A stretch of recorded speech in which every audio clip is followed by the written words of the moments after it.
there were small benchmarks that I could hold myself up to. And if I didn't meet them, then I would have to reconfigure where we were along the line. And we still do that now with Mom Trends. We have monthly meetings with my team where we look at and really pour over the analytics for my site. And we really look at those numbers and we figure out not only what was successful, but what wasn't successful, and look at the things that are not working for you, but taking up a lot of your time, and let them go.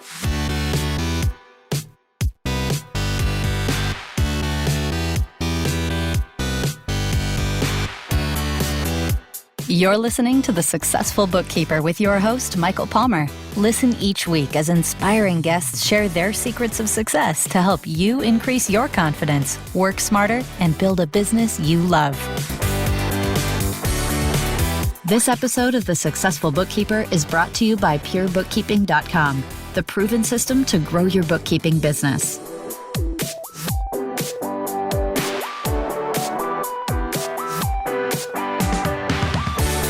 Welcome back to the Successful Bookkeeper podcast. I'm your host, Michael Palmer, and today's show is going to be a fun one and an extremely educational one for yours truly, the host.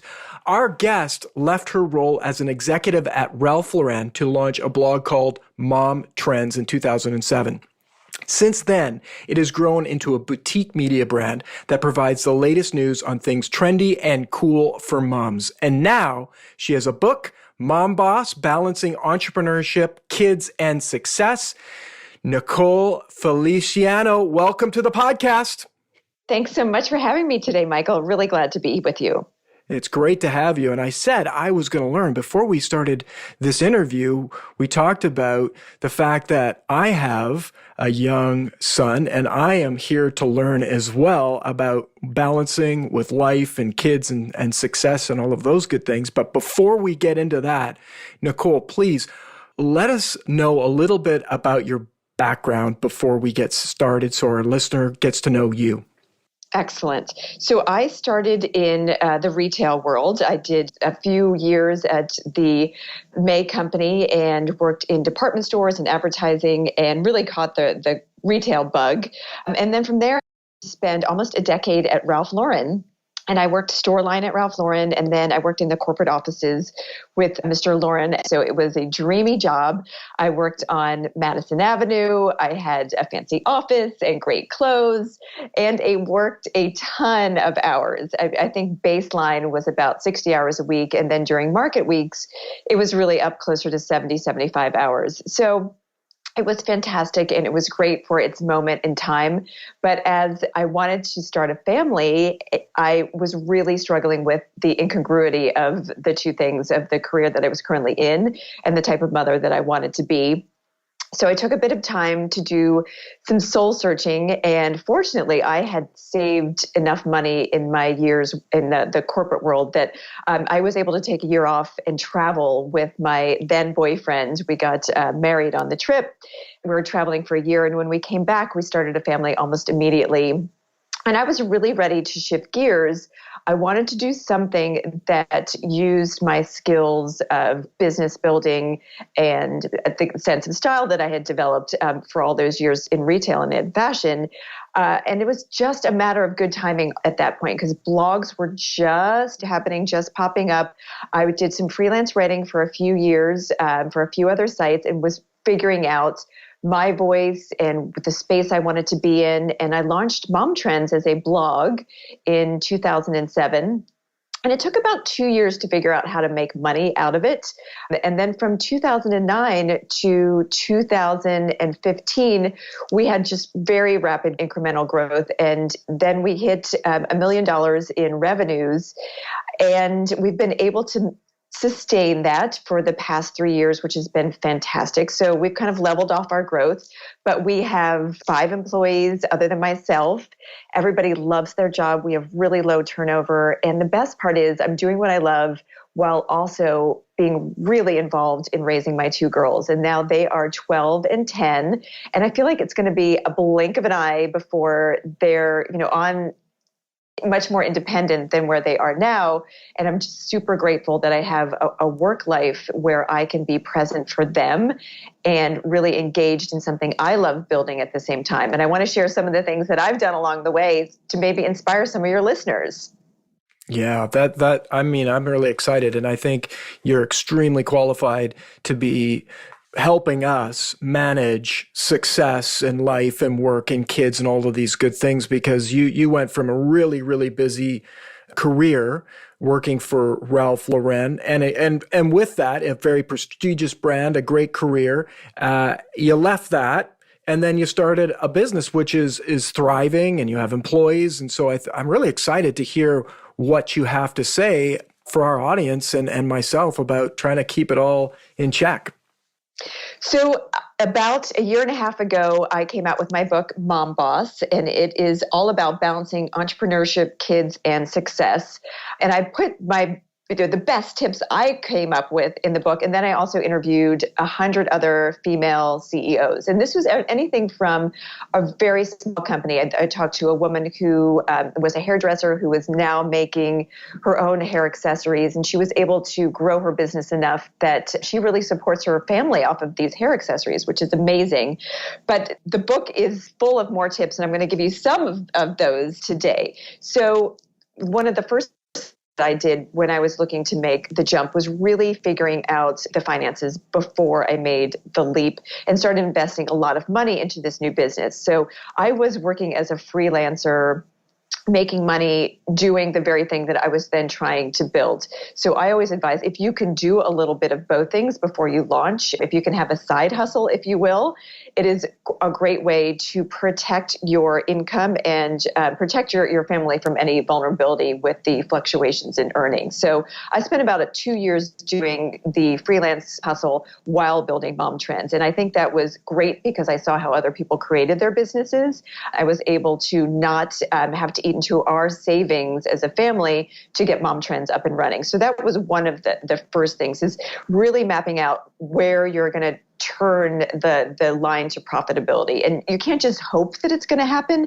You've got to have a strategy in place, and you've really got to stop and analyze. I find that a lot of entrepreneurs are so passionate about their ideas, and they just think that it's a great idea that they often don't slow down enough to analyze where they've been and where they're going. I love that. And, I've spoken to so many listeners. Now, we have a lot of listeners that have thriving bookkeeping businesses and everywhere in between. And we have a lot of listeners that have not started. And I think one of the challenges is, how do you make that leap from having that secure income, guaranteed almost income coming from a job, to then going into the abyss of the unknown? And you've answered that clearly, which is to maybe have a side hustle. And maybe you can say a little bit more about that for those specific listeners that are thinking about becoming bookkeepers. They want to work for themselves and have their own business. What would you say to them around actually getting that side hustle going or planning around their finances to make it happen? So you really have got to be organized with scheduling. To hope these additional hours are going to come out of your day to make it happen. My husband and I, at the time when I was launching Mom Trends, we looked at the babysitting hours very carefully because it's super expensive in New York City. I hope everyone's seated. Childcare for two kids, we were paying $27 an hour for a babysitter. Now my kids are a little bit older and we use after school, and my older daughter doesn't need anyone minding her, but that is a lot of money. So I was very careful for the hours that I was using for babysitting. They had to be super productive hours, and they had to be things that were going to eventually turn into something that was more profitable than $27 an hour. So you've really got to map out, where is this time coming from? How am I going to create this time? When little, there's nap time, but only working at night is not going to build your business, because you need to build in time to do networking. You need to build in time to do calls. You can't expect to return calls at 1 o'clock in the morning. You can do emails and you can do a lot of, the nuts and bolts of your business, but you do need those sort of traditional working hours built in. So figure out where that time is going to come from and where that money is going to come from as well, and have clear deadlines. I set goals for myself that, when we hit X amount of page views or X amount of income, then I was going to invest in this next bit of software or technology. So there were small benchmarks that I could hold myself up to. And if I didn't meet them, then I would have to reconfigure where we were along the line. And we still do that now with Mom Trends. We have monthly meetings with my team where we look at and really pour over the analytics for my site.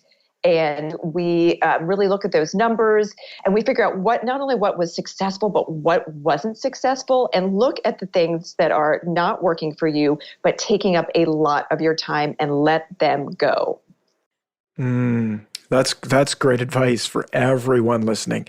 I really like your approach, which is a lot of thinking, a lot of analyzing, where you're at, stepping back and saying, okay, this is where we want to be. What do we have to do to get there? And there's going to be things that we're going to have to add. There's things that we're going to have to remove. And I mean, it's simple when we start talking about it, but sometimes it can be difficult if we're busy and we're trying to do things, but yet we have these dreams that we want to accomplish. So I love the approach you're taking.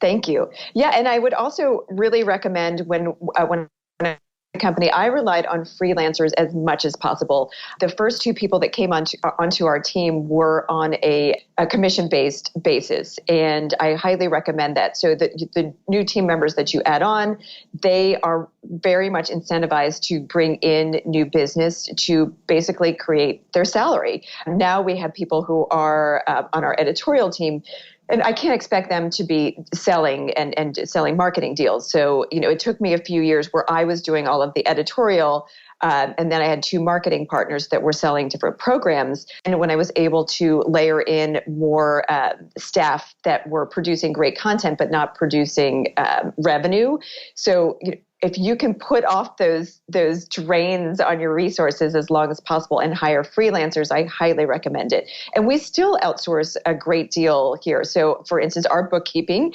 is another female entrepreneur, and she is a great partner. She's been for 9 years, for a long time, and she really holds me accountable. So I am so invested in a great accounting partner and a great bookkeeping partner that I love that you contacted me about this. But we outsource with some virtual assistants, with some graphic designers, with our legal help. So these are just on a contractual basis, and I'm very generous with my group of other female entrepreneurs of sharing my resources. I've recommended my bookkeeper again and again and again over the years. And I think that women are really about sharing those resources. So delegate as much as you can, and then ask your friends for those connections, for referrals as much as possible, because we all know that the word of mouth is just essential.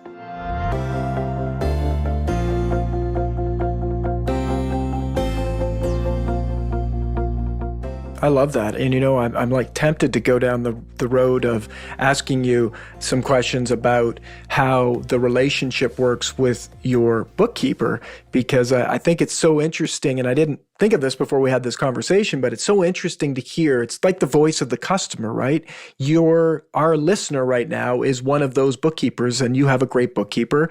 And you said one of the things that your bookkeeper does for you is hold you accountable and keeps you on track. But you also refer a lot of people to that bookkeeper. And I'm just curious if you would give any advice as to how, some of the behaviors or things that your bookkeeper does that you could help our listeners understand in terms of what satisfies you as an entrepreneur, because you are their customer essentially.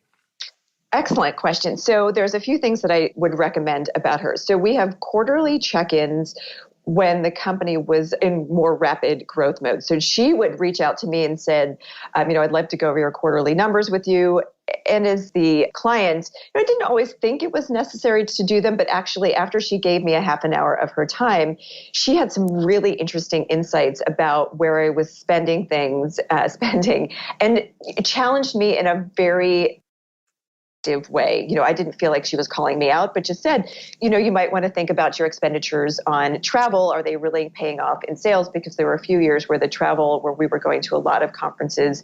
And I really had to stop and think about it because I live in New York City, and a lot of these companies eventually would come through New York, and I would just have to pay the $2.75 subway to go see them versus going to a conference. So we did trim our spending down. And I think in part because of Vicki's careful check-ins with me, we've really increased our profitability. As I said, our revenues have been relatively flat for the past 3 years, but each year we've become more profitable because we have figured out more efficient ways to spend our money. So if she didn't have those check-ins with me, I don't think that we would have seen that spike in profitability.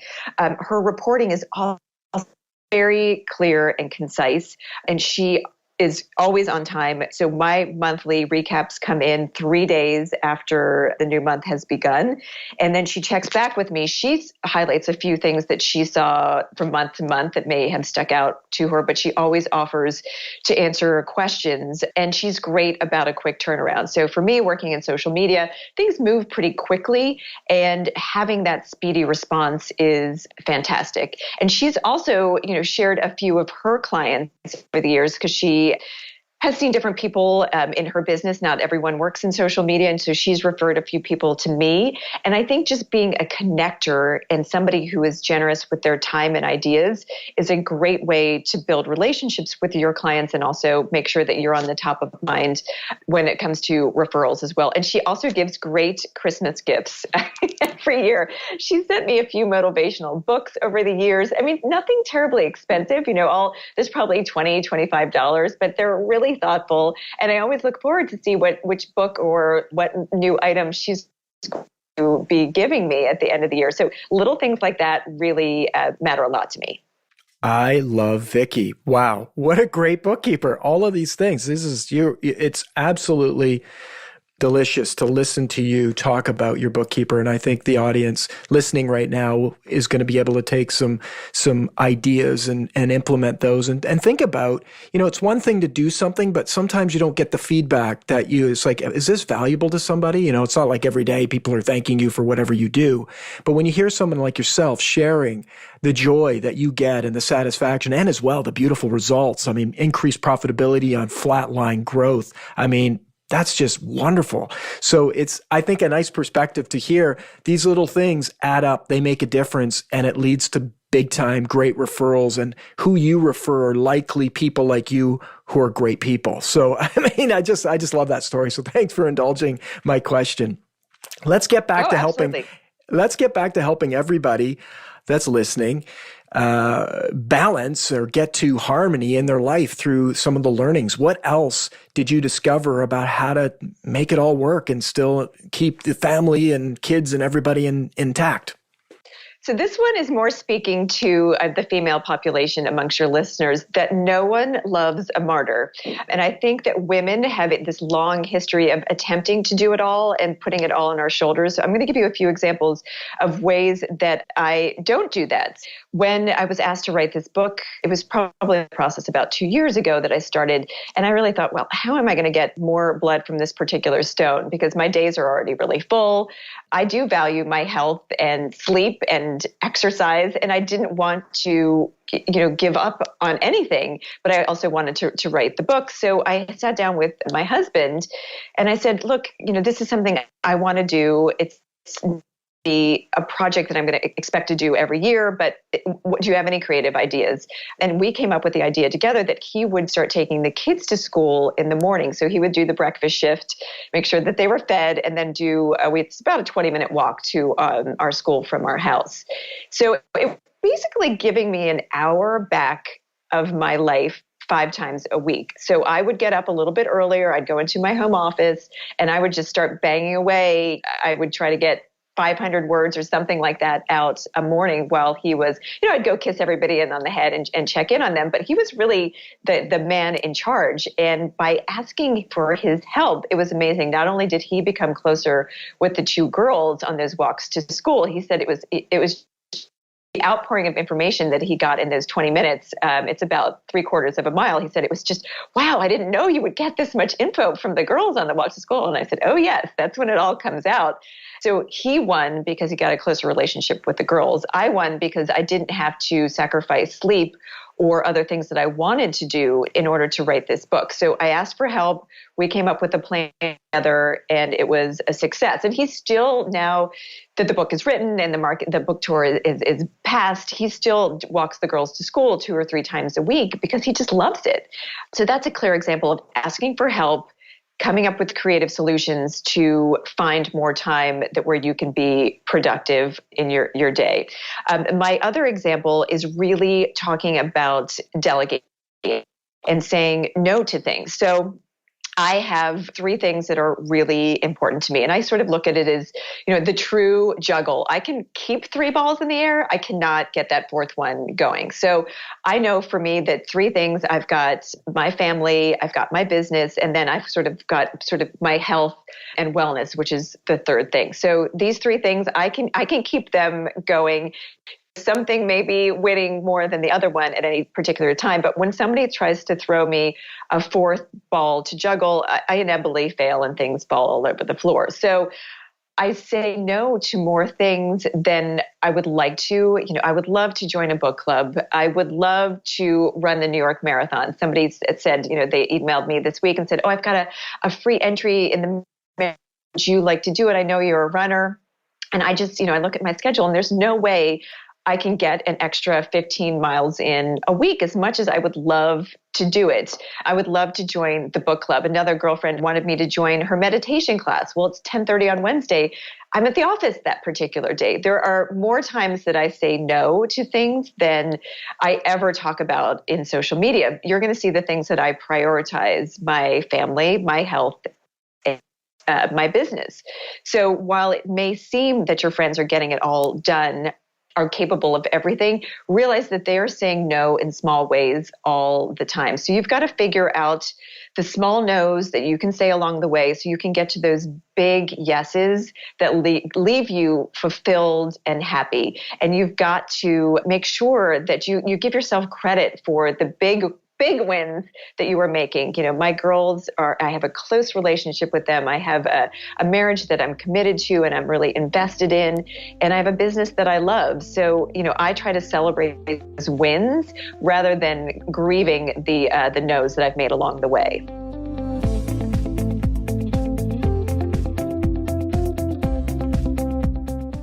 I love that perspective, celebrating the things you're saying yes to versus looking at it like you're saying no to a bunch of stuff. It's that is a wonderful, I'm going to take that on today. It's refreshing.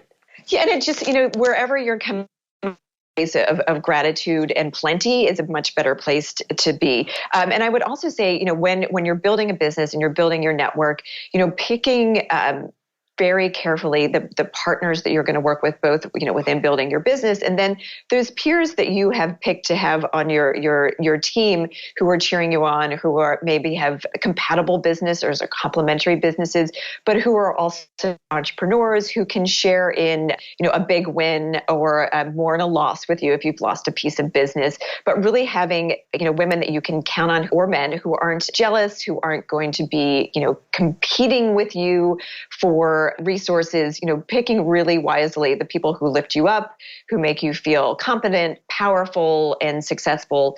And I'm really, again, with being covetous about the way I spend my time and saying those little no's along the way, I'm also really careful about the women that I surround myself with. And I've got an amazing team of women who I've just picked very carefully over the years. When we're adding on new employees, they usually start as freelancers and we give them a go with freelancers. And then, the more time I spend with them, I try to see, are they going to be a good fit for our organization? And I think it's one of the reasons we've had such low turnover, because I'm so hesitant to add somebody onto the team if they're not a good fit. They've got to be a good personality fit, a good work fit as well. So don't hire quickly. Make sure you do all of your due diligence before you bring somebody on, because it's much harder to manage somebody out than it is to be a slow, steady process of bringing somebody in. That is wonderful advice and can't be said enough times. Take your time when you're bringing people into your business, because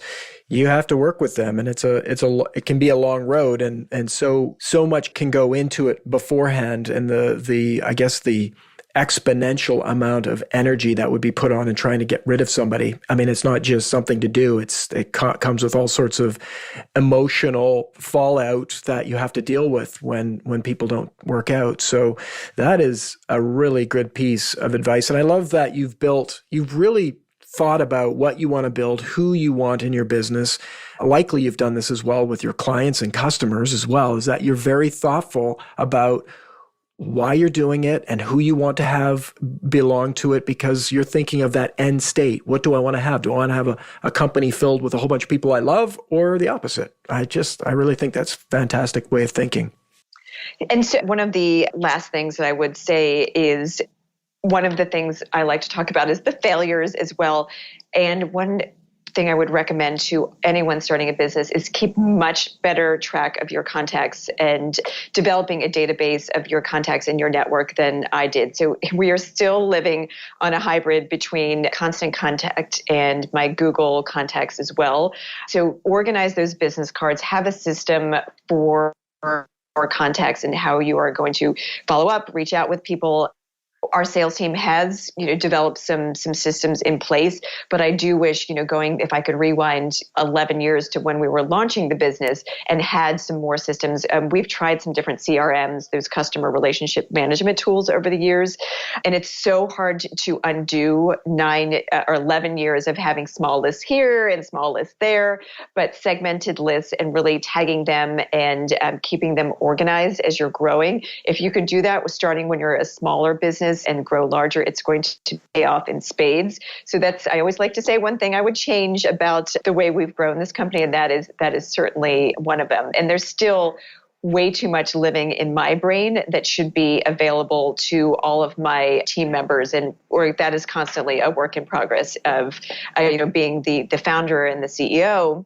And still being somebody who's really deeply involved in the business. And I go to a lot of meetings and meet a lot of people and trying to figure out a way to download everything that's in my head so I can share it with the rest of the team. I'm all ears for more suggestions, but that's been a constant challenge for our particular team. I think it's refreshing to hear someone who has gone and walked the path and been able to do a bunch of things and learned a bunch of things about living. And it sounds like you've done a great job of that. And so, when going back a little bit, I guess my question for your growing your business, $1 million in revenue is a significant number. Growth. What would you say about growth, and what were some of the things that you did that helped you get that kind of growth in your business? It was experimenting with different streams of revenue, especially in social media, because things are changing so rapidly that we were always trying out something new and then letting the business that was taking up a lot of our time but not producing a lot of money at the end of the year, we would just sort of let those things go. So right now, revenue streams come from 3 different things. We have an event management business where we launch different products and services to other social media influencers around the country. So different companies. Today we were hosting one with Palmer's Cocoa Butter. So we were hosting an event for social media influencers who have young babies, are pregnant, and are interested in this cocoa butter cream. So we were helping Palmer's with an event launch, and we do them all over the country with different influencers. We have a consulting business where brands come to us and they are trying to figure out how to reach a particular group of influencers with a targeted program. So not in a live event, but they want to get reviews or they want to get their product or service in front of other customers. So we've done a lot of work with Amwell, which is a online physician service. So if you have a child who may have strep throat, you can do a video chat with an actual doctor who can prescribe antibiotics if the case may be necessary. So we've really helped them expand their reach with social media moms with our programs. So we have 2,500 other influencers that we provide work to with brands. And then a third of what we do is sponsored posts, working with brands. I do spokesperson work. That is sort of the brand relationships with mom trends is a third of what we do. But when we started, we just did those brand relationships. We had banner ads. Well, when banner ads that looked like they were starting to dry up, I thought, okay, well, we need something else to offer brands. And that's when we started the events.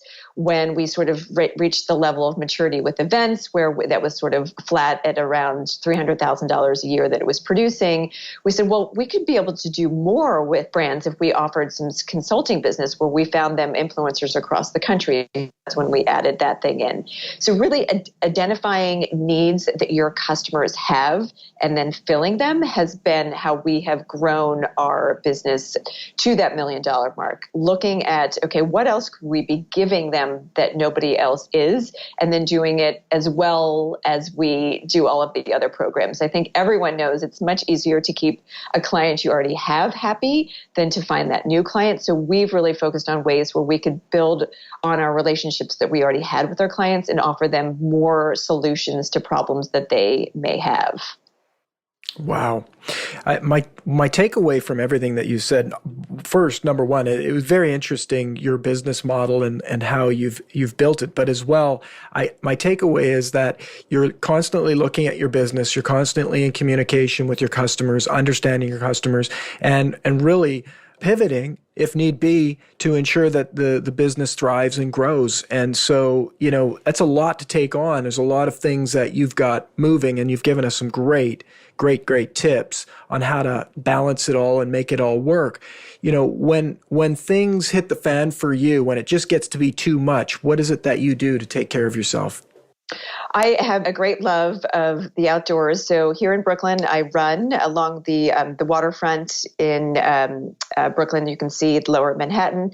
And then on the weekends, we have a house in Northwest Connecticut. So you will find me hiking outside with the kids. And then in the winter, we do skiing. I think last year I got 39 days in on snow. So I love the outdoors. I love getting away from my desk. It's almost always unplugged. I don't ski with any music going. I don't run with any music going. It's just my chance to hear myself breathe.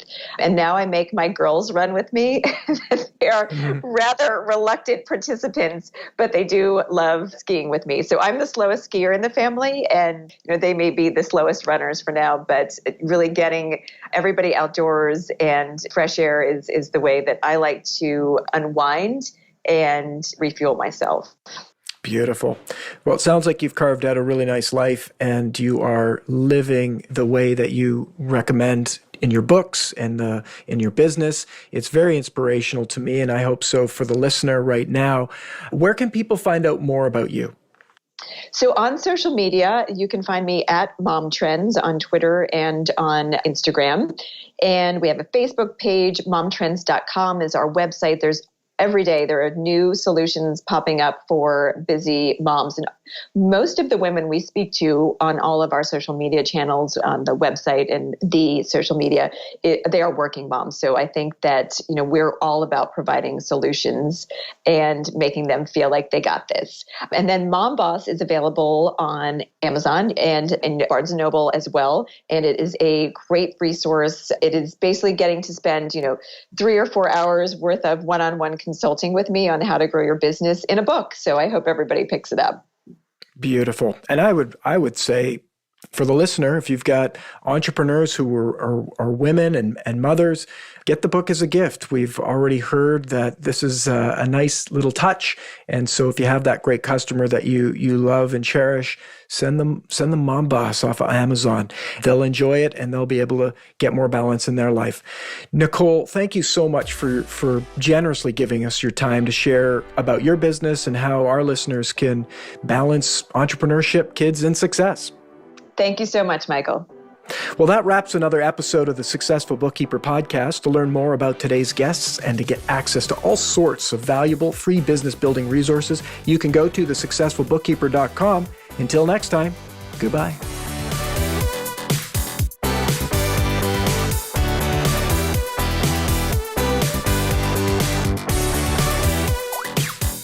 You've been listening to The Successful Bookkeeper with Michael Palmer. For more information and to download the resources mentioned in this episode, please visit us at thesuccessfulbookkeeper.com. Thank you for listening.